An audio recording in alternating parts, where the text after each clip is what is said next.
Hello there guys, Dictory Plays here, currently making an Age of Empires 2 video, or replay, or commentary, whatever you want to call it. And in this commentary, we're going to be commentating on a pretty Imperial Age war, pretty standardized early game. So without further ado, let's get straight into it. So, Imperial Wars, they're one of those things that are kind of inevitable if the game drags on for too long. The Imperial Age is where counters, trash units, and gold matter most. So, counters, of course, going to be mattering the most in an Imperial Age war. Gold, very valuable, used for making champions in order to counter the trash unit and enemy trash unit compositions that you may be encountering in the game of Age of Empires. So, I'm just going to be using a fast feudal age strategy, and going for a scout rush. So we'll see how that turns out. Not really entirely sure what strategy he was going for. Checking on the population, I am ahead by just a little bit. So ahead by just a little bit.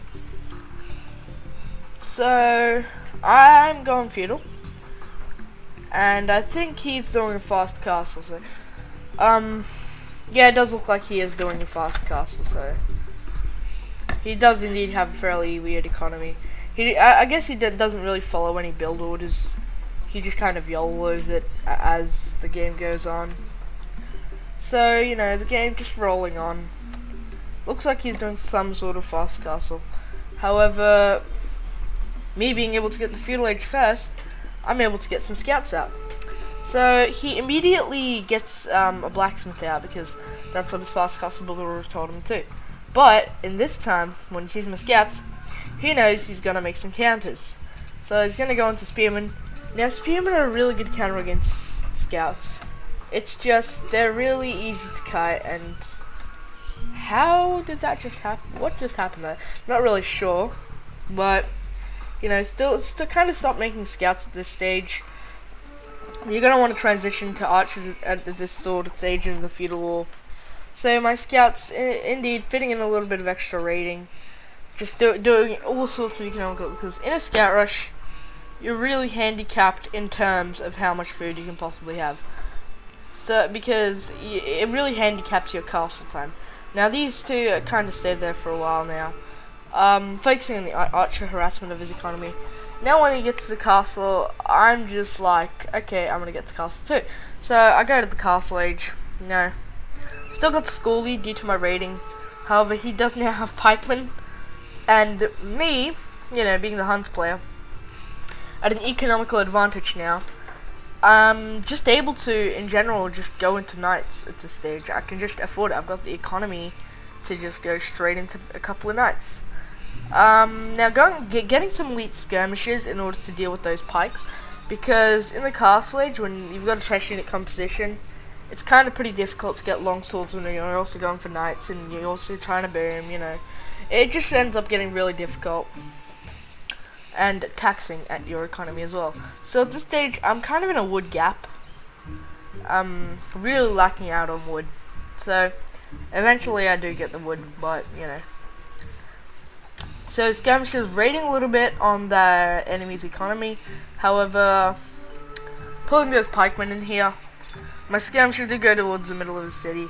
Now, just look at the way he's giving up so much map control, you know, walling himself up in this little box where he just doesn't have any access to the map. Now, I see this. I see that I have the map control advantage. So, my first reaction is to get a monastery, pick up the relics, and just, you know, preparing for the late Imperial Age war. You know, getting those skirmishers out, some battering rams to breach this wall, really, really useful. Now, I'm getting these archery ranges ready, believe it or not, for more of a late and post-Imperial Age war.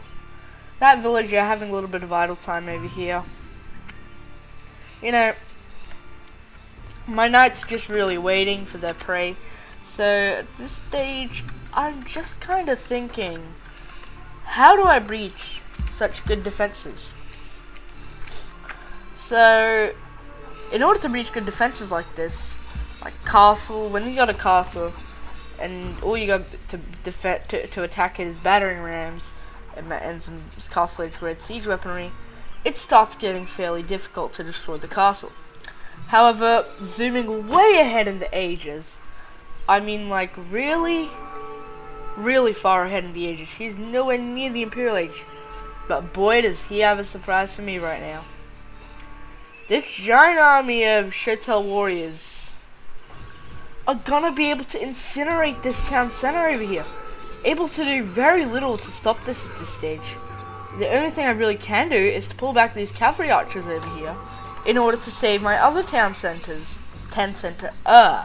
Because I only have one at this stage. Just kind of rebuilding as quickly as I possibly can, just rebooming.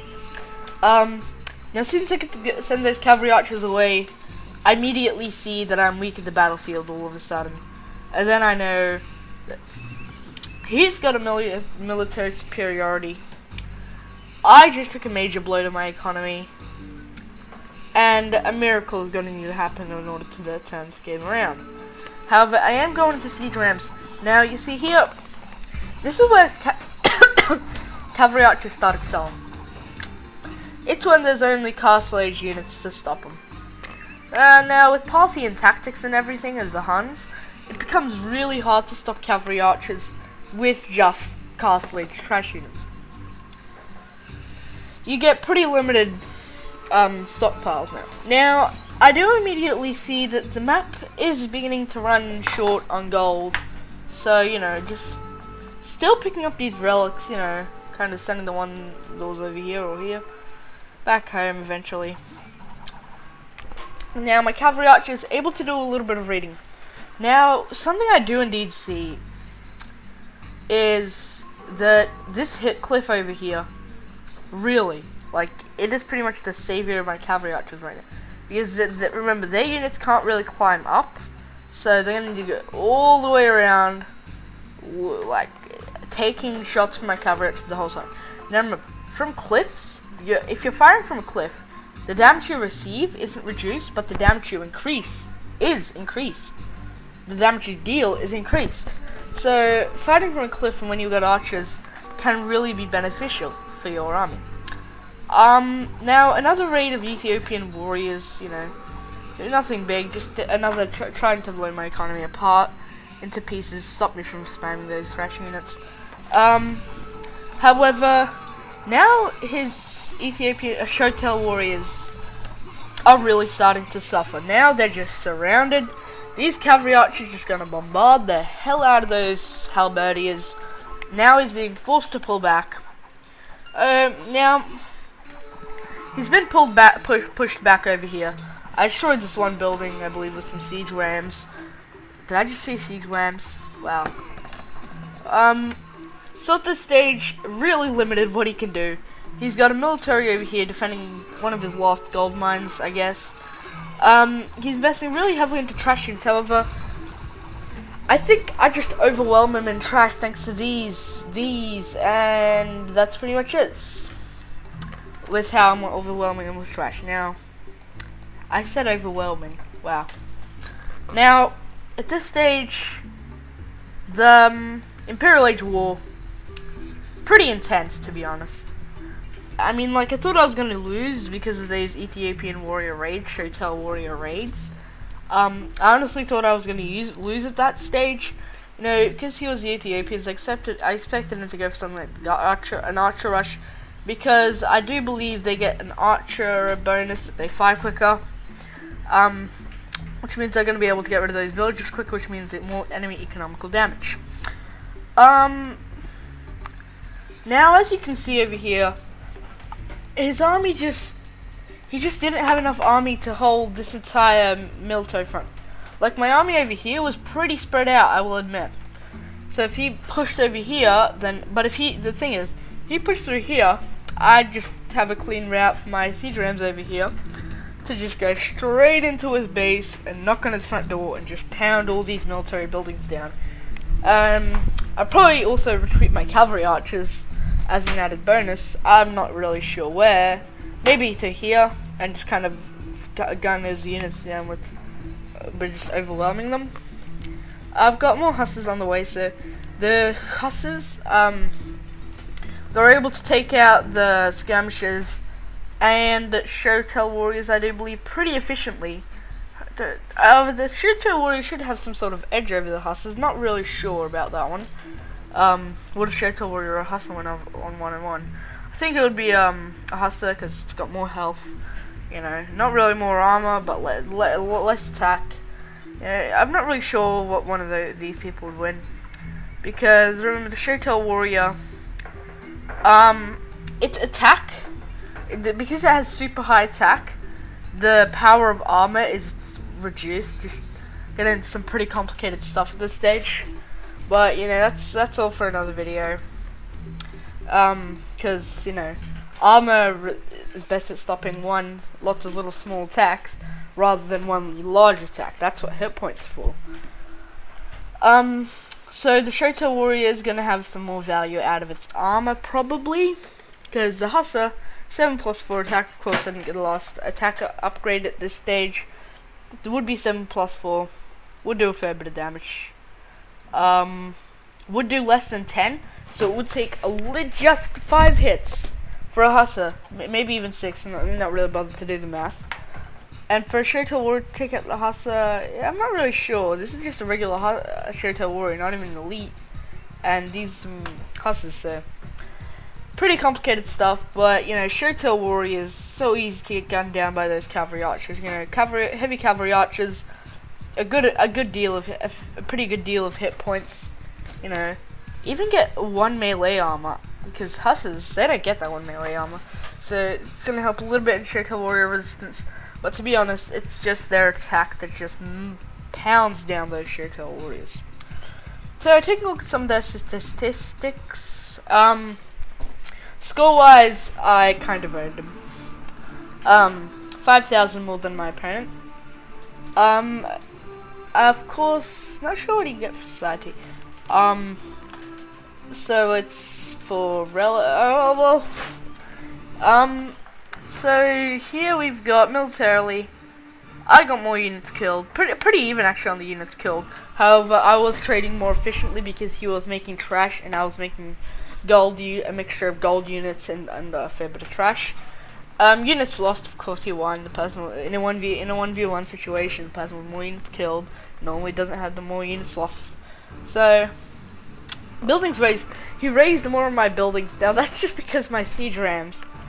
He was defending his buildings really well because his show-tell warriors just stormed through my economy. However, I just kind of made a big gap in my economy and built around it. Economically, I beat him in every single way. Technologically, he did get to the castle age first. Now, that's one of the big trade-offs when you're doing a scout rush. You're gonna have a later castle age, because it's one of the big differences between an archer rush and a scout rush is your castle time. The one good thing about a scout rush is that compared to an archer rush is 1, doesn't cost gold. 2, you can transition to archers later without having them having the skirmishers and having them build spearmen. So kind of it's just pretty good for you. And then he ends up with a combination of skirmishers and spearmen, which I find fairly difficult to deal with when I'm just a castle age. Because my instincts as the Huns, cavalry archers or knights. He's got pikemen, skirmishers. It's a fairly big trade-off. Thinking, of course, about forcing your opponent to spearmen and skirmishers. They cost food, so that might just slightly delay his castle time. So, taking a look at his society stats, he did have 2 castles. I didn't really bother going for castle. I did get some stone to, you know, make maybe a defensive castle for trebuchets. Mainly trebuchets, I'm pretty sure. Had 50 more villages than him, just allowed me to pound out more units. Now, I did have the 5 relics, which is humongous. He gave up all that map control, and I was just able to get those 5 relics so easily, and made like almost 2,000 gold profit out of it. In the timeline, pretty even. He kind of went ahead a little bit because he had a fast castle. Once I had the feudal age, my army went up. His villages went down, and then the castle age, he did kind of have a little boom up. the stage where he did have slightly more than me, but it's kind of a back and forth thing on this timeline. But at the end was, in my opinion, the Imperial Age wasn't the most interesting part of the game. So I do hope that you did enjoy this video. This is the Huns against the Ethiopians. In my opinion, pretty good turnout for me. So please do subscribe, leave a like, and comment down below. I love reading them. And I will see you guys in the next video.